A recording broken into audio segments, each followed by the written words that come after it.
آدمی اس کے اوپر اپنے ذہن کو رکھے کہ یہ تنگی آ گئی، ایک پروسیجر سے میں گزر گیا، اب دوسرا جو پروسیجر ہے میرے لیے آسانی لائے گا وہ۔ رسول اللہ صلی اللہ علیہ وسلم نے ارشاد فرمایا آسانی صبر کے ساتھ جڑی ہوئی ہے، آسانی صبر کے ساتھ ہی جڑی ہوئی ہے۔ اگر کوئی چاہتا ہے میری زندگی میں کشادگی آ جائے، آسانی آ جائے، تو وہ صبر کے ساتھ جڑی ہوئی ہے۔ واویلا کرنے سے کچھ حاصل بھی نہیں ہوگا، اللہ کا ساتھ بھی ختم ہو جائے گا، خدا کی ناراضگی بھی آ جائے گی۔ اللہ تعالی ہمیں اپنی ناراضگی سے محفوظ فرمائے۔ حضرت علی رضی اللہ تعالیٰ عنہ ارشاد فرماتے ہیں جو صبر ہے یہ ایمان کا سر ہے۔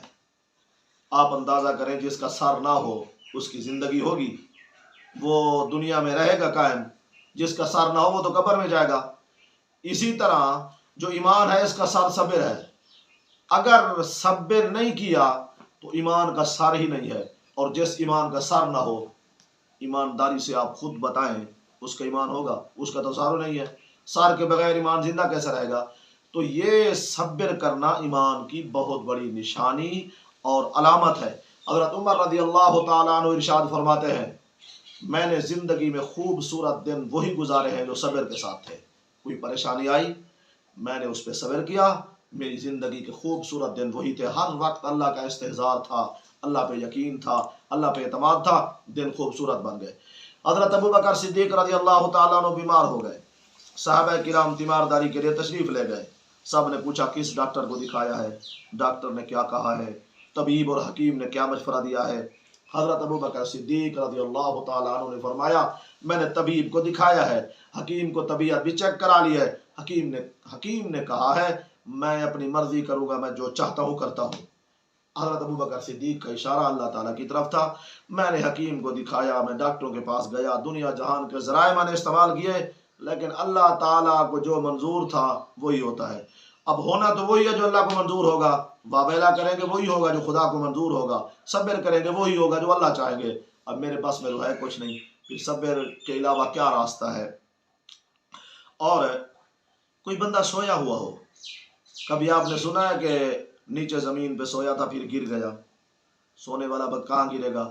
وہ گرے گا جو سواری پہ ہوگا، جو گھوڑے پہ ہوگا، جو دنیاوی تکالیف ختم کرنے کی جد و جہد میں ہوگا، جو اپنی روزی روٹی بہتر بنانے کی کوشش میں کرے گا، وہ گرتا ہے۔ کہتے ہیں نا گرتے ہیں شاہ سوار میدان جنگ میں، وہ طفل کیا گرے جو گھٹنوں کے بل چلے۔ جو پہلے گھٹنوں کے بل چل رہا وہ تو نہیں گرے گا، گرے گا وہی جو گھوڑے پر سوار ہوگا، جو دنیاوی مشکلات حل کرنے کی کوشش میں ہوگا، جو اپنی بھاگ دوڑ میں ہوگا، پھر وہ گرے گا، مسائل کا شکار ہوگا، پریشانی کا شکار ہوگا، ٹینشن کا شکار ہوگا، تو وہی ہوگا جس نے اپنے آپ کو کچھ بہتر بنانے کی کوشش کی ہے۔ تو اس میں گرنا ہی تھا، بہتر بنانے کے لیے کچھ نہ کچھ آدمی کو گرنا پڑتا ہے، جھکنا پڑتا ہے، اس میں پریشان ہونے کی کیا بات ہے؟ آخری بات، آخری اور اہم بات، کوئی بندہ کہتا ہے یار میرا نصیب ہی ایسا تھا، اللہ نے میرے نصیب میں ایسے لکھ دیا تھا۔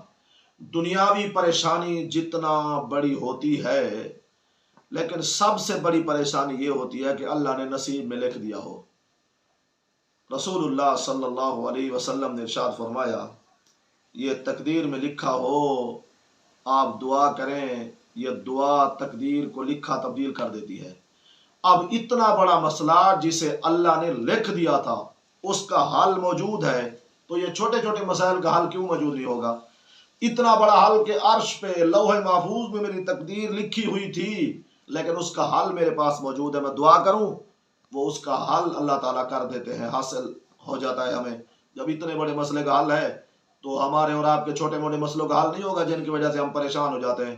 یہ بیماری آ گئی، یہ تکلیف آ گئی، یہ پلاٹ کا مسئلہ بن گیا، رقبے کا مسئلہ بن گیا، کوئی نوکری کا مسئلہ بن گیا، ملازمت کا مسئلہ بن گیا، دوست احباب رشتہ داروں کا مسئلہ بن گیا۔